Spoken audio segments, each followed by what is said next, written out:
listening to The Mountain Gardener with local expert Ken Lain. Mountain gardening is very rewarding, with a few Ken's tips, tricks, and garden shortcuts sure to turn your thumbs even greener. Now welcome back to The Mountain Gardener. And we are back with Lisa Waters-Lane. We give this segment to her just to share, get another insight, another set of eyes and ears, another set of a gardener's experiences, lifetime of just enrichment of the soil, of the plants, of the soul. My wife, Lisa Waters-Lane. Thank you, dear. You're welcome. Yes, good to be back. So it is. We do. The studio smells beautiful. I gather you're going to show some flowers, some stinky stuff off. I thought you were going to say the studio smells. I'm like, well, it's been kind of muggy, dear.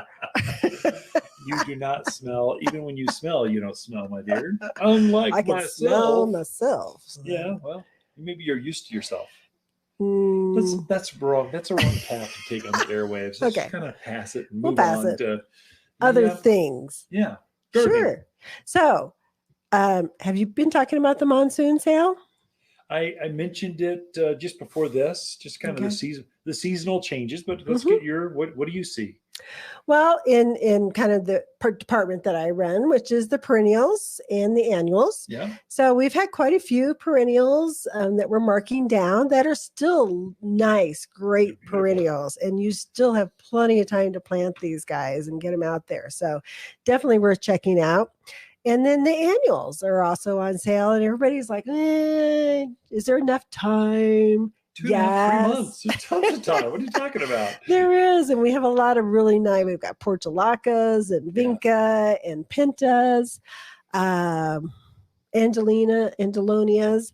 So lots of really nice annual flowers, seasonal, one-season flowers that you can put in now. That's still the hummingbirds love, the bees love, the butterflies love, and you can enjoy them too.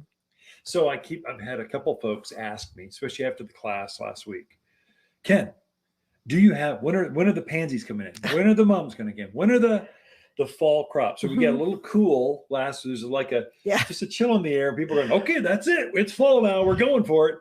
And so what should I tell them?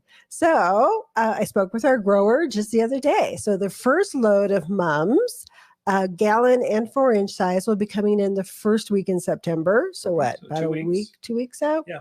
Maybe 10 days, I don't know, whatever that is. Right. So the first group will be 4 coming days. In. That's like, September's like not even a week away. Oh my gosh. Where did August go? I don't know. And then pansies and violas and some of those kind of cool season veggies, probably a little bit more third week in September, I'd say.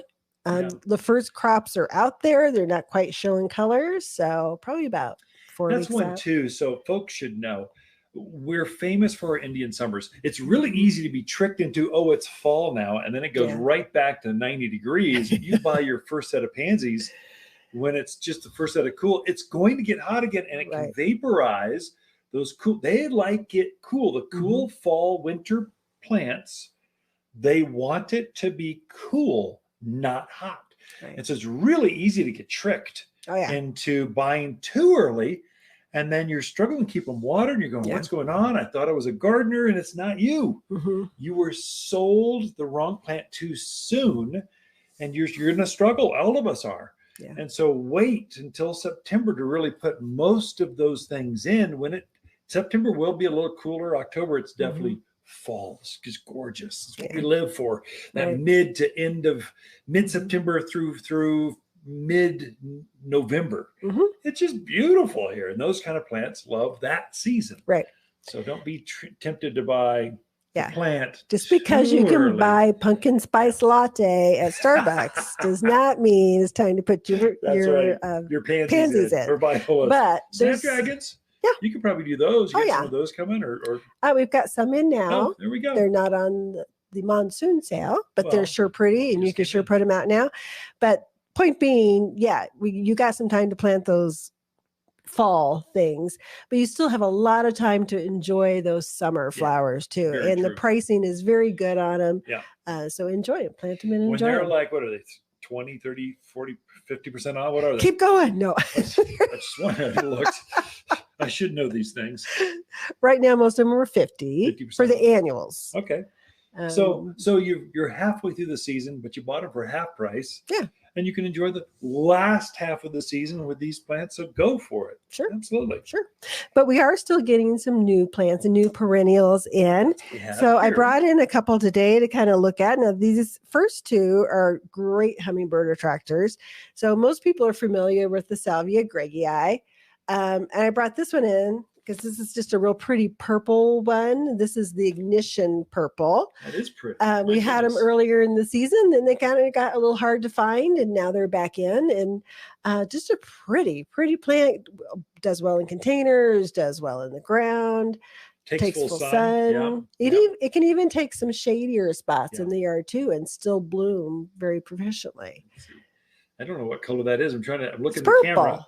This is where you really want to be tuned in to the podcast, to the VOD video cast of this, or YouTube, whatever. But it's not purple. It's not violet. It's some unique color. They call it Vibe Ignition Purple. Vibe Ignition. It's got a vibe to it. I don't know what.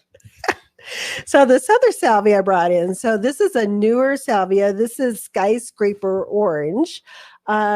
Still in that salvia family, which means it's very deer, javelina, bunny resistant, but it's got a little bit different bloom to it. So this one's the orange one. It's kind of a almost pinky peach. I'd almost call it salmon. Peach. It actually looks salmon. Darker. Yeah. But it's a little bit, the blossom's different on it. It's got a fuller blossom to it. Can't quite explain it. Like a soybean or a soybean. Bigger. It's got a bigger head to it. It does. We actually have this planted dark pink one, I think. In a pot? We tried it in a pot this year. So this is zone 7 to 10. So it's definitely going to want that little bit warmer spot in your yard up against a wall. But it's a new variety they've come out this year. It does come in a few different colors. Right now we have the orange. I just thought it was really pretty. It gets big too. I find it gets, ours is easily 3 feet tall. And I've trimmed it back a couple times. I planted it last spring. It's been rotating flowers right on through. It's never even thought about stopping blooming. It's been real consistent. And it's been just a beautiful. And I find the bumblebees. There's like a revitalization of bumblebees disappeared for a while. And now they're back. And they really, really like this new variety of salvia. They just can't stay away. It is very, very pretty. Bumblebees are interesting, I noticed. Yeah. They're scared of you. I don't like them. You'll go up to the plant and they go, whoa! they fly away. Whereas honeybees, they're going, get out of my way. I'm coming. Hey, I'm busy here. Watch out. They don't even see you. Bumblebees are like, I'm out of here. I'll come back when no one's here. They're like skittish or something. It's weird. That's true. Anyway. Now I'm going to have to go out and observe nature. Bee trivia. There's no science to this. It's just something I've seen in our yard over this plant, the salvia. Because they're all over it. They're over the mimosas as well. So they really like that flower in that silk tassel or mimosa tree. I love that. Great pollinators. We still need our pollinators out there. So that's good. There's another one I didn't bring over. They call it pink pong salvia. Ping pong. It's got a big ping pong size. It's got it's not real. I don't know why they call it that name. Somebody would ask these growers. Well, you just bored? There was tequila involved. Something's up. I don't know. Late night. Yeah. They should have been in bed. But they call it pink pong. And it's definitely, the blossom's very, very similar. That nice full blossom, very pink. It's like a zone 8. So great for those people in Dewey, Spring Valley. Camp Verde. Out there, Cornville. Right. Sedona. Yep. Yeah. So just pretty ones that we still have coming in. Do we have time for one more? I think so. Okay. So this one is, I think, a Rudbeckia, which I know I've been showing a lot of Rudbeckias, but I thought this one was really pretty. They call it August Flame is what this one is called. Almost like pumpkin spice latte. You're just going to get it in a flower. So this is the Rudbeckia, which is a nice perennial. They're getting very animal resistant. This is like zone some crazy cold. Yeah. Does really well. And it's got really fuzzy, scratchy leaves. So most of your critters are going to leave it alone, not going to mess with it. Yeah. But it's got just a really nice, almost butterscotchy, I would call it butterscotch. What would you call it? I'm a man. I've only got 7 crayons in my box. You got 64 of them, but I would call it orange. Okay. With a red center. I don't know. It's pretty. Anyways, you got to come check these out because we have a lot of good bargains, but we also have a lot of pretty new stuff still coming in. The new stuff is coming in. Mm-hmm. And so that's great. Lisa, thank you for those summer flowers. So Ken and Lisa Lain, the Mountain Gardeners. Be right back after this. Look for more tips, tricks, and garden shortcuts through Ken's website. Podcast the show, read his weekly garden column, or follow him on Facebook and Instagram at watersgardencenter.com. That's Waters with 2 T's, gardencenter.com. If you enjoy this show and would like to hear more, please subscribe to The Mountain Gardener, wherever you like to listen to podcasts.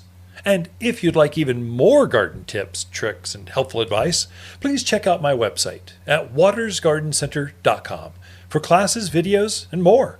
Or my online garden center at top10plants.com. Throughout the week, Lisa and I can be found here at Waters Garden Center in Prescott.